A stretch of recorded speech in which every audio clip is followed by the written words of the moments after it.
Hi guys, मैं हूं मुकेश कुमार और आप देख रहे हैं माय यूट्यूब चैनल @study.527। तो हम आज सर्कुलेटरी सिस्टम पढ़ रहे हैं। सर्कुलेटरी सिस्टम में इंट्रोडक्शन पढ़ेंगे इसका। सबसे पहले सर्कुलेटरी सिस्टम का इंट्रोडक्शन पढ़ेंगे कि सर्कुलेटरी सिस्टम होता क्या है। सर्कुलेटरी सिस्टम है उसको परिवहन तंत्र के नाम से भी जाना जाता है। सर्कुलेटरी सिस्टम को किस नाम से जाना जाता है? परिवहन तंत्र के नाम से भी जाना जाता है, क्योंकि इसके द्वारा हमारी बॉडी में गैसेज का आदान प्रदान होता है।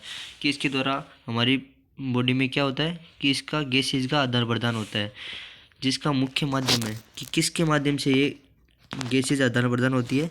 ये ब्लड के द्वारा हमारी बॉडी में गैसेज का आदान प्रदान होती है कि ये ब्लड के साथ घुल के जाती है और जो O2 है वो हमारे सभी ऑर्गन्स को पहुंचाता है और CO2 को लेके आता है। सर्कुलेटरी सिस्टम इन कार्यों को कंप्लीट करने के लिए हार्ट एक इम्पोर्टेंट रोल निभाता है। जो इन कार्यों को मददगार करता है वो हार्ट के द्वारा ये सारा काम होता है, जिसमें हार्ट के कॉन्ट्रैक्शन से ब्लड वेसल्स के द्वारा बॉडी के विभिन्न ऑर्गन तक पहुंचा जाता है। किसके द्वारा पहुंचा जाता है? ब्लड वेसल्स के द्वारा पहुंचाया जाता है। तो ब्लड वेसल्स है वो ब्लड को और गैसेज को लेके जाती है और हमारी बॉडी के सभी ऑर्गन्स विभिन्न ऑर्गन्स तक यह पहुंचाती है। ब्लड वेसल्स कितनी होती है, कौन कौन सी, ये अलग अलग होती है। सबसे पहले होती है आर्टरी। क्या होती है? आर्टरी। आर्टरी को हिंदी में क्या कहते हैं? धमनी। कि आपने 10th क्लास में पढ़ा होगा कि धमनी है, धमनी का है, किसी का है, सिराए है और सिरा है। ये हिंदी में पढ़ा था, तो आज हम पढ़ रहे हैं इंग्लिश में। आर्टरी। आर्टरी को क्या कहते हैं? धमनी। फिर आता है आर्टियोल। आर्टियोल को हिंदी में कहते हैं धमनी का। फिर आती है कैपिलरीज। कैपिलरीज को हिंदी में क्या कहते हैं? केशिकाएं। फिर आती है वेन्यूल्स। वेन्यूल्स को हिंदी में कहते हैं सिरिकाएं। फिर आता है वेन। वेन को हिंदी में क्या कहते हैं? सिरा। फिर हम बात करेंगे इन सब की अलग अलग, इनको अलग अलग डिस्क्राइब करेंगे। सबसे पहले हम बात करेंगे आर्टरी की कि आर्टरी क्या होती है। आर्टरी क्या होती है? आर्टरी है जो हार्ट के कॉन्ट्रैक्शन से ब्लड आर्टरी में धकेला जाता है। कि जब हार्ट कॉन्ट्रैक्शन करता है तो ब्लड को आर्टरी में धकेल देता है। जो ऑक्सीजनेटेड ब्लड होता है, कि कैसा ब्लड होता है? वो ऑक्सीजनेटेड ब्लड होता है जिसमें O2 की मात्रा होती है। जो ऑक्सीजनेटेड ब्लड होता है, जो O2 ब्लड होता है, वो हमारी बॉडी के विभिन्न ऑर्गन्स तक पहुंचाया जाता है। हमारी बॉडी के विभिन्न ऑर्गन्स तक पहुंचाया जाता है। फिर ऑक्सीजनेटेड ब्लड में ऑक्सीजन के साथ साथ कई न्यूट्रिएंट सब्सटेंस भी होते हैं जो हमारी बॉडी में प्रेजेंट ऑर्गन्स की रिक्वायरमेंट को पूरा करते हैं। कि जो ऑक्सीजनेटेड ब्लड है उसमें ऑक्सीजन के साथ साथ कई न्यूट्रिएंट सब्सटेंस भी होते हैं जो हमारी बॉडी में प्रेजेंट ऑर्गन्स की रिक्वायरमेंट को पूरा करते हैं। आर्टरी भी 2 प्रकार की होती है। आर्टरी कितने प्रकार की होती है? 2 प्रकार की होती है। आर्टरी को भी अलग 2 भागों में डिवाइड किया है। सबसे पहले है पल्मोनरी आर्टरी। सबसे पहले क्या है? Pulmonary artery. और दूसरी है सिस्टेमेटिक आर्टरी। ये 2 प्रकार की होती है, पल्मोनरी और सिस्टेमेटिक। तो इनको भी हम अलग अलग डिस्क्राइब करेंगे। तो सबसे पहले हम डिस्क्राइब करेंगे पल्मोनरी आर्टरी को। तो बात करते हैं हम पल्मोनरी आर्टरी की। पल्मोनरी आर्टरी क्या होती है? पल्मोनरी आर्टरी ब्लड को हार्ट से लंग्स में लेके जाती है। कि पल्मोनरी आर्टरी का क्या काम है? ये ब्लड को हार्ट से कहाँ लेके जाती है? लंग्स तक लेके जाती है।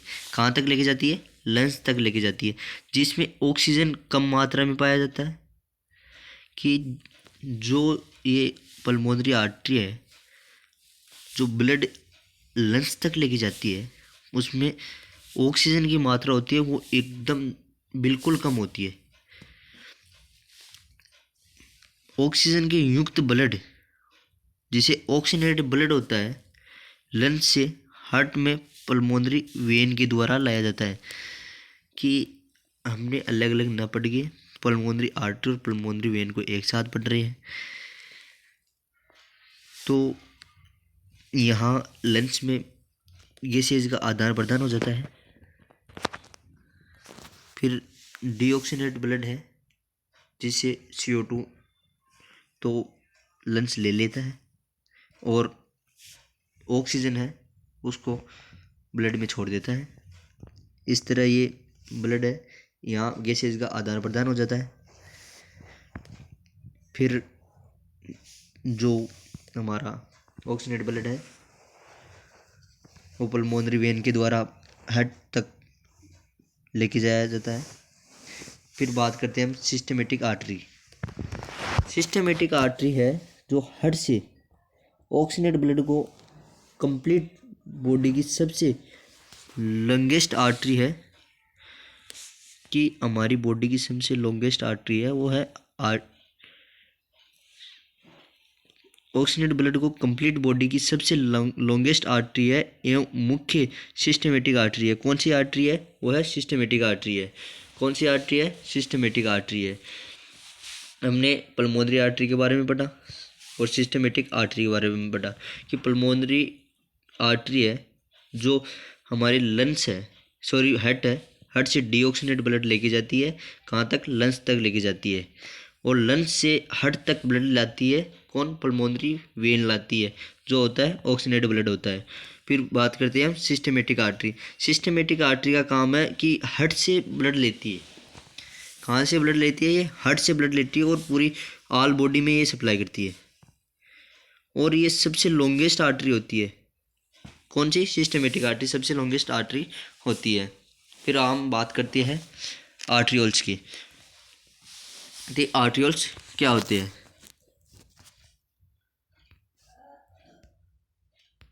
फिर बात करते हैं हम आर्ट्रियोल्स की। आर्ट्रियोल्स आगे की ओर डिवाइड होकर, कहाँ से डिवाइड होते हैं? ये सिस्टमेटिक आर्टरी है या पल्मोनरी आर्टरी है, या हम जो बात करें आर्टरी के बाद में ये आर्ट्रियोल्स आ जाते हैं। फिर आते हैं आर्ट्रियोल्स आगे की ओर डिवाइड होकर, सॉरी आर्टरीज है, आर्टरीज आगे की ओर डिवाइड होकर आर्ट्रियोल्स का निर्माण करती है। बात एक की है कि जो आर्टरी है वो एक जैसे पाइप समझ लो आप, पाइप की तरह होती है और आगे जाके अलग अलग पाइप में डिवाइड हो जाती है, दो पाइपों में डिवाइड हो जाती है। वैसे ही आर्टरी है जो आगे जाकर डिवाइड होकर आर्ट्रियोल्स का निर्माण करती है या आर्ट्रियोल्स में बटी हुई होती है। बात एक ही है। इसका डायमीटर कितना होता है? इसका व्यास आर्ट्रियोल्स की अपेक्षा में कम होता है। कि मैंने बताया कि आगे जाकर डिवाइड होती है तो कंपल्सरी बात है कि इसका व्यास तो कम ही होगा, छोटी होगी ये। आर्ट्रियोल्स की वॉल है वो मस्कुलर होती है, वो मस्कुलर होती है। फिर बात करते हैं हम कैपिलरीज की कि कैपिलरीज क्या होती है, कैसी होती है। कैपिलरीज कैसी होती है? कैपिलरीज है जो आर्ट्रियोल्स के आगे की ओर, आर्ट्रियोल्स आगे की ओर शाखाओं में डिवाइड होकर अत्यंत सूक्ष्म ब्लड वेसल्स का फॉर्मेशन करती है, जिन्हें कैपिलरीज कहते हैं। कि ये जो आर्ट्रियोल्स है, हमने सबसे पहले पढ़ा कि आर्टरी आगे जाके दो भागों में डिवाइड होती है। एग्जाम्पल के तौर पे बताया था मैंने कि ये आगे जाकर दो भागों में डिवाइड होती है। फिर जो आर्ट्रियोल्स है वो भी आगे जाकर डिवाइड हो जाती है, पतली पतली शाखाओं में डिवाइड हो जाती है। ये एक जाल का निर्माण कर लेते हैं जिसे हम कैपिलरीज कहते हैं। कैपिलरीज है जो आर्टरीज है एंड आर्ट्रियोल्स है का एंड पार्ट होता है। कि इनका सबका एंड पार्ट क्या होता है? कैपिलरीज कि आप मान लो कि पहले सबसे पहले आर्टरी है, आर्टरी आगे जाके दो भागों में डिवाइड हो गई, या एक गुच्छे की टाइप मान लो कि मोटी मोटे की 3 में हो गई, 4 में हो गई। वैसे फिर आती है कैपिलरीज, ये आगे जाके एकदम बारीक बारीक बारीक बारीक धागों की धागानुमा संरचना में डिवाइड हो जाती है। फिर हम बात करते हैं वेन्यूल्स की। वेन्यूल्स है, वेन्यूल्स कैपिलरीज से, जो वेन्यूल्स है, जो वेन्यूल्स है वो कैपिलरीज से अटैच होती है, जो आगे की ओर वेन्यूल्स का फॉर्मेशन करती है। यहीं के द्वारा वेन्यूल्स में डीऑक्सीनेट ब्लड है